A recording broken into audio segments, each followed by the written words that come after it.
Galatoomaa ulfaadhaa kabajamtoota keessummoota sagantaa keenya kabajamtoota deeggartoota Gammadaa Show kabajamtoota tiimii Gammadaa Show akkasumas maatii hiriyoottan firoottan Gammadaa Show guyyaa har'aa kana hundeeffama waggaa sadaffaa Gammadaa Show irratti hirmaachuudhaaf kan asitti argamtan hundumti keessaniyyuu baga nagaan dhuftan anaa dhufu isiniin jenna. Hundeessaa fi gaggeessaa dhaabbata Risaa Miidiyaa Abbaa Gammadaa Show kabajamoo Gammadaa olaanaa akkasumas tiimiin Gammadaa Show hundumti keessaniyyuu baga gammaddan wajjin gammanne. Har'a Gammadaa Show hundeeffama waggaa sadaffaa kabajuudhaaf walitti qabamneerra. Gammadaa Show'n sagantaa haasawaa afaan Oromoo beekamaa ta'e waggoota 3 keessatti seenaa dhugaa yaada ijaaruu fi sagalee namoota hedduu hawaasa bira gahaa turedha. Guyyaan kun guyyaa addaati. Guyyaa hojii cimaa kutannoo fi kalaqa milkaa'ina waggoota 3 walitti qabnee itti kabajnudha. Gammadaa Show waggaa 3 duran abjuu kan ture. Har'a immoo sagantaa onnee uummata hedduu seenee seenaa namoota hedduu ibsee abdii dhalootaaf ibsaa ta'e jechuun ni danda'ama. Gammadaa Show'n bashannana qofaa osoo hin taane sagalee dhugaa marii bu'a qabeessaa fi qabeenya aadaa keenya addunyaatti beeksisuu irratti cimsee hojjechaa ture. Hojjechaas jira. Har'a yeroo kana irratti namoota hojii kana irratti hirmaatan hojii kana milkeessan Gammadaa dabalatee tiimii isaanii hundumaan baga gammaddan baga milkooftan ittiin jenna. Akkasumas hirmaattota daawwattoota amanamoo Gammadaa Show'n baga gammaddan ittiin jechuu barbaanna. Har'a kabaja waggaa sadaffaa qofa osoo hin taane jalqaba boqonnaa haaraa milkaa'ina guddaa fi imala dheeraa gara fuulduraas kan itti eegalludha.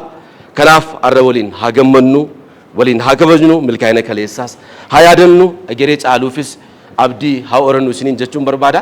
Kanatti aansuudhaan kallattiimaan hojii gaggeessaa fi hundeessaa dhaabbata Risaa Maltiimiidiyaa akkasumas Abbaa Gammadaa Show kabajamoo Gammadaa olaanaa kabaja guddaadhaan gara kanatti dhufanii haasaba gara gaan dhuftanii fi saaqinsaa akkanii taasisaniif nafeeraa amilee nuraadhaa fi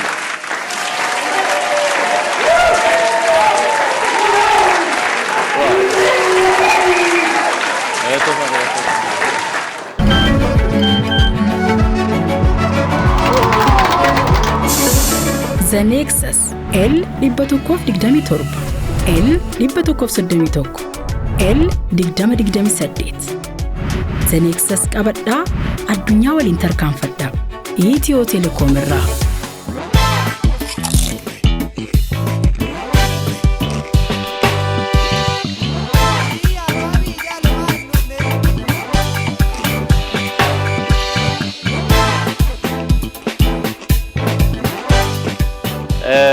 Baay'ee galatooma hundumti keessan sagantaa koo kabajanii yeroo keessan irraa aarsaa gootanii sagantaa nuti sin waamne irratti sirna kabajaa waggaa sadaffaa Gammadaa Show irratti argamuudhaaf kaabaa kibbaa bahaa dhiyaa warri dhuftan hundumti keessan hiriyoonni koo akkasumas keessumoonni Gammadaa Show kanaan dura jaallattoonni aartii miidiyaa Oromoo akkasumas immoo hojjettoonni Risaa Miidiyaa fi Gammadaa Show irratti namoonni ashaaraa isaanii kaan hundumti isaanii bakka kanatti argamanii jiru. Hundumti keessan dhufuu keessaniif galatoomaa ulfaadhaa waaqni sinaa kabajuun siniin jedha.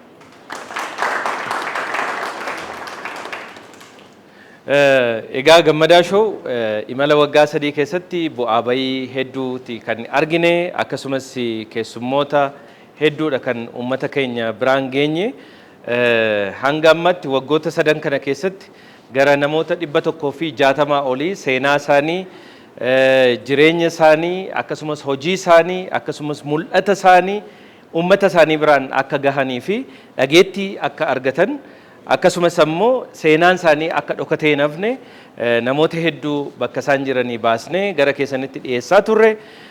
Kanarraas immoo akkasiin barattan akkasiin bohaartan akka isin immoo hedduutti gammaddanii fi daawwattoonni mana isaanii ta'anii nu daawwatanis akkasumas warri asitti argamtanis hiriyoonni keenyas hundumti keessan gammachuu guddaa akka nurraa qabdan amantaa guddaan qaba.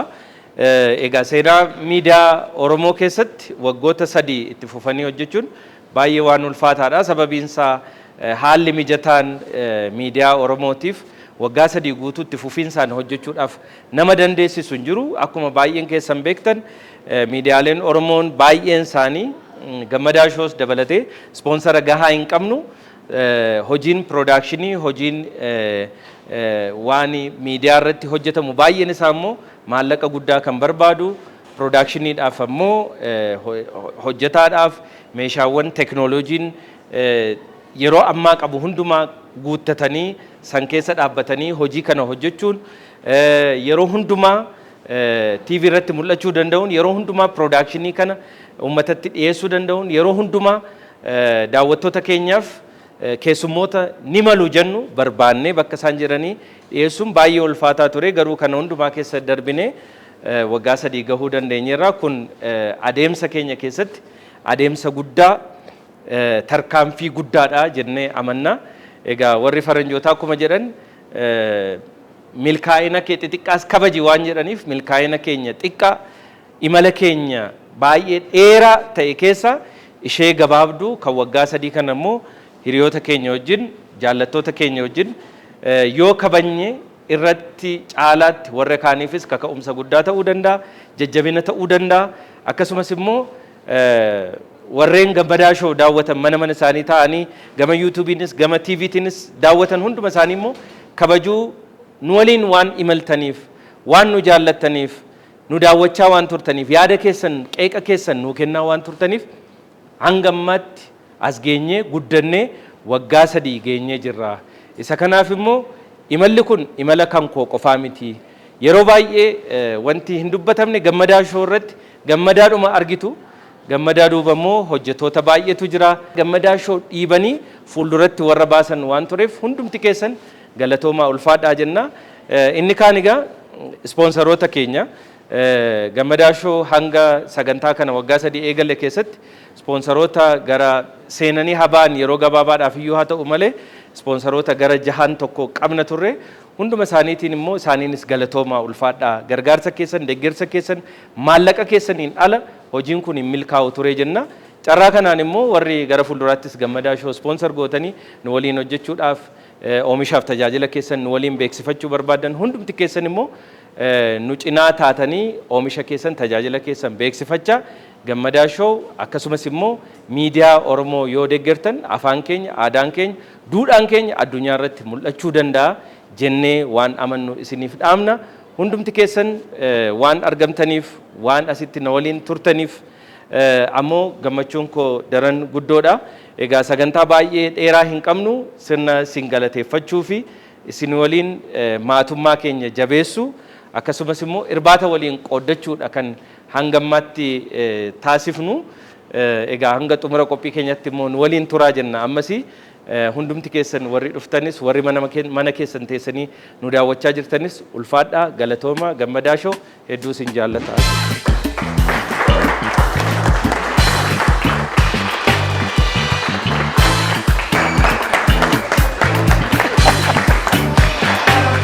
Hojii gaggeessaa hundeessaa dhaabbata Risaa Maltiimiidiyaa akkasumas abbaa gammadaa show gammadaa olaanaadhaan guddaa galateeffannaa irra deebi'uudhaan gammadaaf waayilan isaaniitiin baga gammadaniitiin jenna si'a tokko.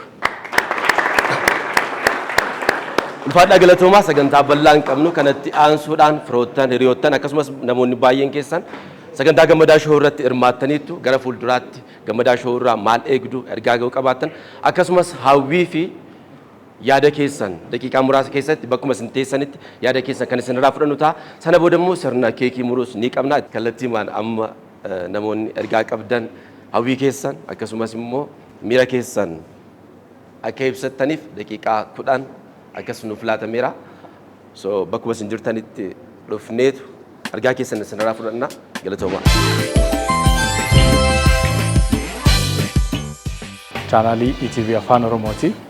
Chaanaaliin keenya erga hundaa'ee kaasee gammadaa show kun waggaa 3ffaa isaa gaheetti kan inni jiru waggoota 3 kana keessatti jiruuf jireenya namoota hedduu kan irraa baratamu show bashannanaan olitti jechuudha kan irraa baratamu dhibbaawwan hedduu kan irraa uumuu danda'amu akkasumas immoo hubannaa hedduu kan irraa argatamu namoota dhiiraa dubartii daa'imman namoota gurguddaa akkasuma daayivarsitii hundumaa kan eeggate gama amantaatiin jechuudha gama garaagarummaa yaadaa namoota qaban gama siyaasaatiinis gama hundumaan kan jiru keessummeessuu kan itti yaalamedha jechaadha Isa kana keessatti bu'aa bahii gammadaa show tiimiin gammadaa keessa darbe hundumti isaa kan guddaa dinqisiifatamuu fi akkasumas immoo jajjabeeffamuu maludha jedhee namana. Waggaa sadaffaa eega kanaan xumurame imalli waggaa afuraffaa bifa addaatiin immoo eegalamaa jira. ETV'n Afaan Oromoo waggoota sadan darban kana keessatti gammadaa show fi tiimiin fuulduraanis dudduubaanis ispoonsara gochuudhaanis warra isaan deeggaraa turan hundumaa dinqisiifachaa beekamtii kennaa fi kan waggaa afuraffaa immoo hojii dinqisiisaadhaan gammadaa show fi gareen gammadaa show akka ittiin dhufan abdii guddaan qaba. Galatooma. Gammadaa show waggoota sadan darbanii bifa walitti fufiinsa qabuun haala gaariin itti fufee har'a ga'uusaaf gammachuu guddaatu nutti dhagahama.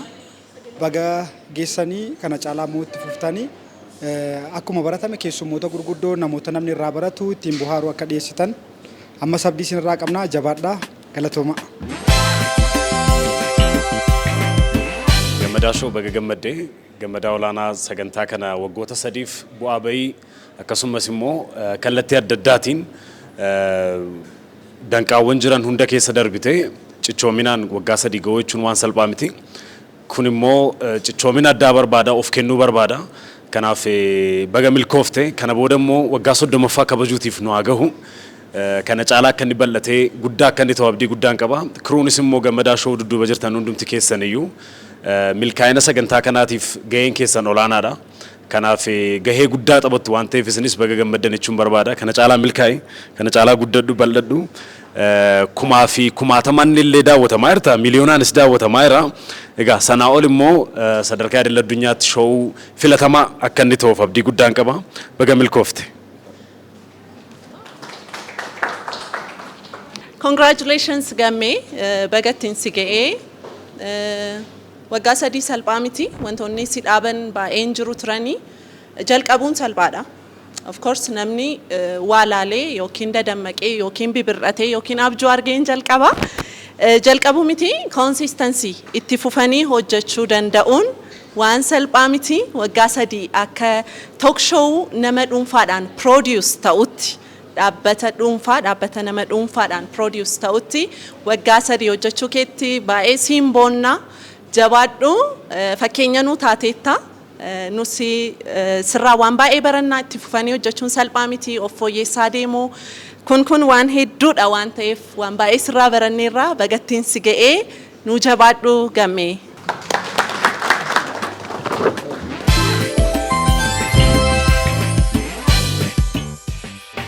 Gammadaa show gammadaanis tiimiin keessi hundi keessan iyyuu baga waggaa sadaffaadhaan isin ga'ee baay'ee gammanna. Salphaa miti waggaa sadii torbaniin dhiyaachuun fuula ummataatti dhiyaachuun hojii baay'ee gaafata, dadhabbii baay'ee gaafata. Kana hundumaa keessa dabartanii waggaa sadiin waan geessaniif baga gammaddanii fuuldurattis jabaadhaa. Waggaa 13 waggaa 30 warra wajjin kabaju nu haa godhuun jira. Galatooma. Gammee baga gammaddee baga waggaa sadii geessee kiruun gammadaa show duuba jirtan hundumti keessanii haala ittiin darbitanii guyyaa kana geessan isintu beeka. Guyyaa kana gaafa argitanii akka kanattis dhaabbatanii kabajuun salphaa fakkaata. Warra hojicharra tureef garuu wantoota yaadattan baay'ee qabdu. San hundumaa keessatti darbitanii guyyaa kana ga'uu guyyaa kana arguu keessaniif baga gammaddan isiniin jedha. Akka show Afaan Oromoo isa yeroo jalqabaatiif walitti fufiinsaan waggaa sadii guutuu namoota 162 ol waameen haasofsiise gaafa inni jedhu dadhabbii hammamiitu ture isa jedhu yaaduun naman dhibu. Kana hundumaa keessatti milkaa'uu keetii fi baga Waaqayyo si gargaareen siin jechuu barbaada. Hunduma keessanii gara fuula duraatti immoo kana caalaa waan guddaa egeree guddaa abdii guddaa sirraa qabna. Jabaadhu dhaabadhu isa boriitiif immoo wanti duuba si deebisu kamiyyuu hin jiraatini. Keessumaa ispoonsara jettee dubbachaa turteetta. Miidiyaa guddaa uumteetta ammayyuu yuutuubiin miidiyaa guddaa mataa isaa danda'e ta'aa deemaa jira waan ta'eef jabaadhu waan akkasiin ilaalanii siin jechuu barbaada. Galatooma.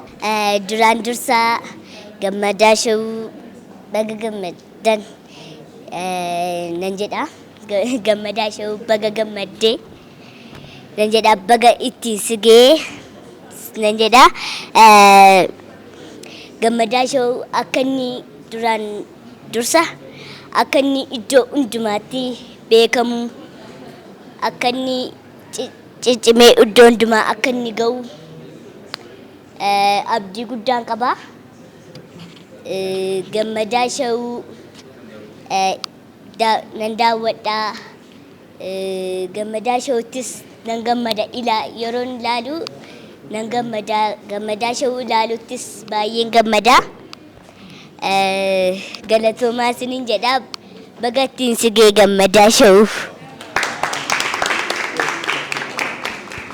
Hundumti keessan baga gammaddanii gammee baga gammaddee kabaja guddaan si qaba.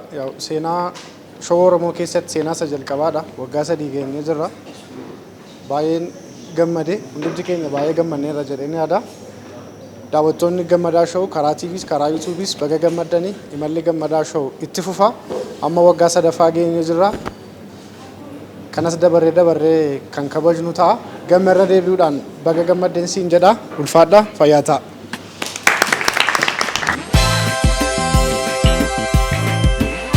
Ayyeen baga nagaan dhuftan isiniin jedha. Dhugaa dubbachuudhaaf miidiyaa akka qabnu miidiyaa gammadaa shoo miidiyaa guddaa shoo keessaa qabnu keessaa gammadaadha. Gammadaa shoodha. Yaa waggaa 3 miti daqiiqaa 3 viidiyoo waraabanii poost gochuun TikTok irratti amma seenan mana barakkiftu hundi keenya beekna.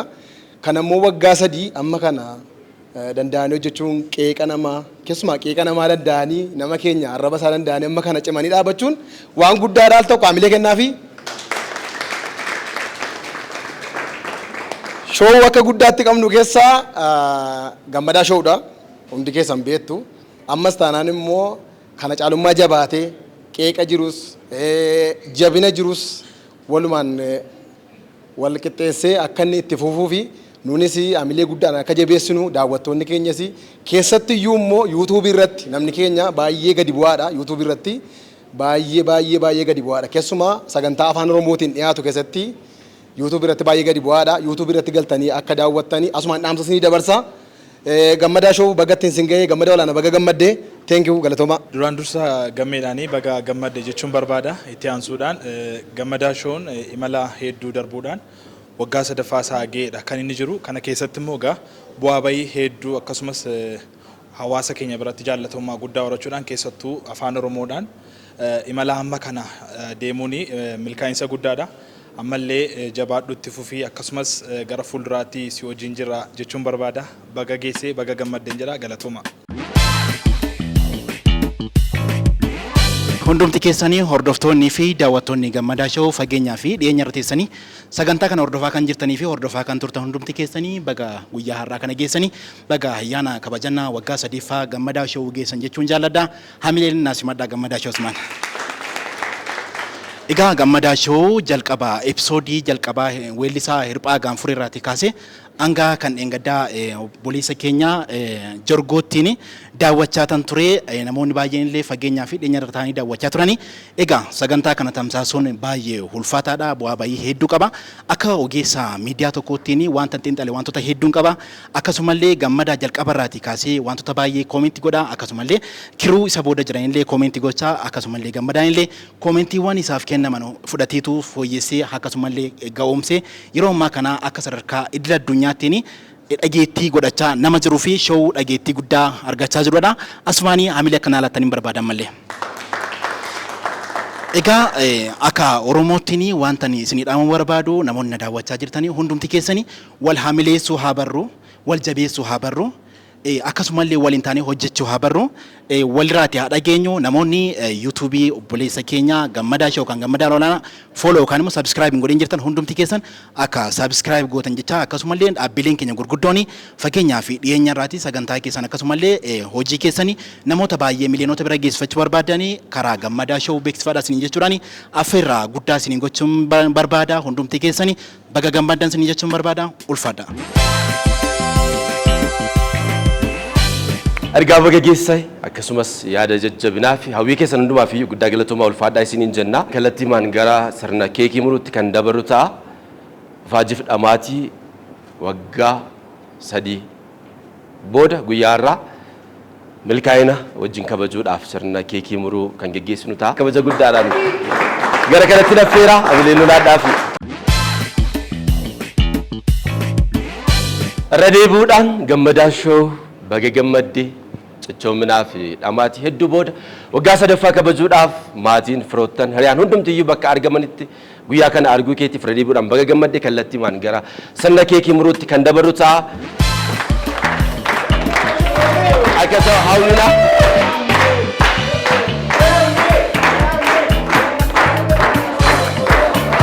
wow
kabajamtoota keessummoota keenya kanatti aansuudhaan kallattiimaan gara deeggartoota gammadaa show'uudhaaf sirna badhaasa sartifikeetii laachuutti kan dabarru ta'a. Badhaasa kana akka nuu kennaniif ammoo hundeessaa fi geggeessaa dhaabbata Risaa Maltiimiidiyaa gammadaa olaanaa akkasumas obbo Namoomsaa Admaasuu kabaja guddaadhaan gara waltajjiitti affeera hamleen alaadhaa fi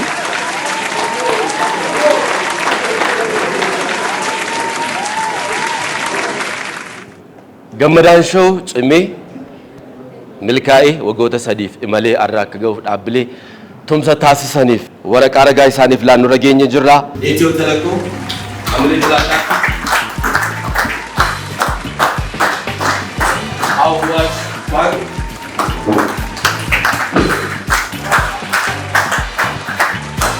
Cooperative Bank of Oromia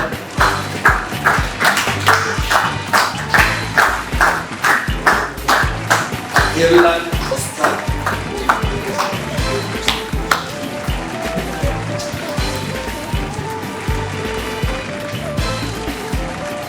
Yoko Medical Center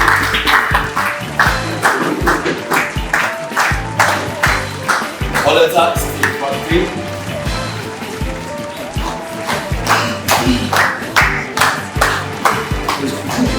LD Grand Real Estate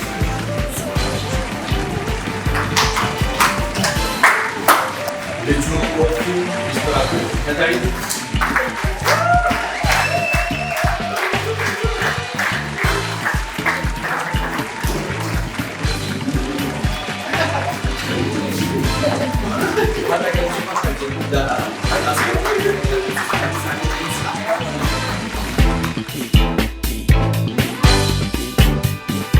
kabajamtoota tiimii gammadaa show akkasumas maatii hiriyoottan firoottan gammadaa show guyyaa har'aa kana hundeeffama waggaa 3ffaa gammadaa show irratti hirmaachuudhaaf kan asitti argamtan hundumti keessaniyyuu baga gammaddan wajjin gammanne.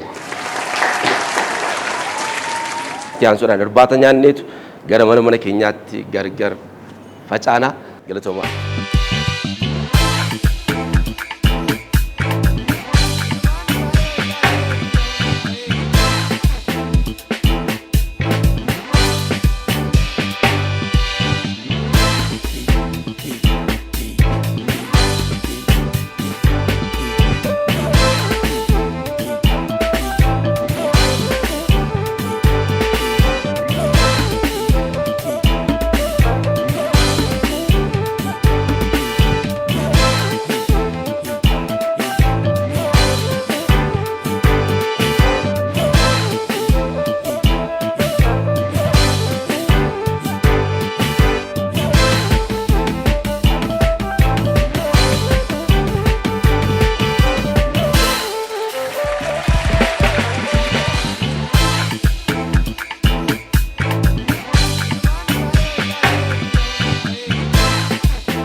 The Nexus L 127 L 131 L 2028 The Nexus qabadhaa addunyaa waliin tarkaanfadhaa Itiyoo Telekoom irraa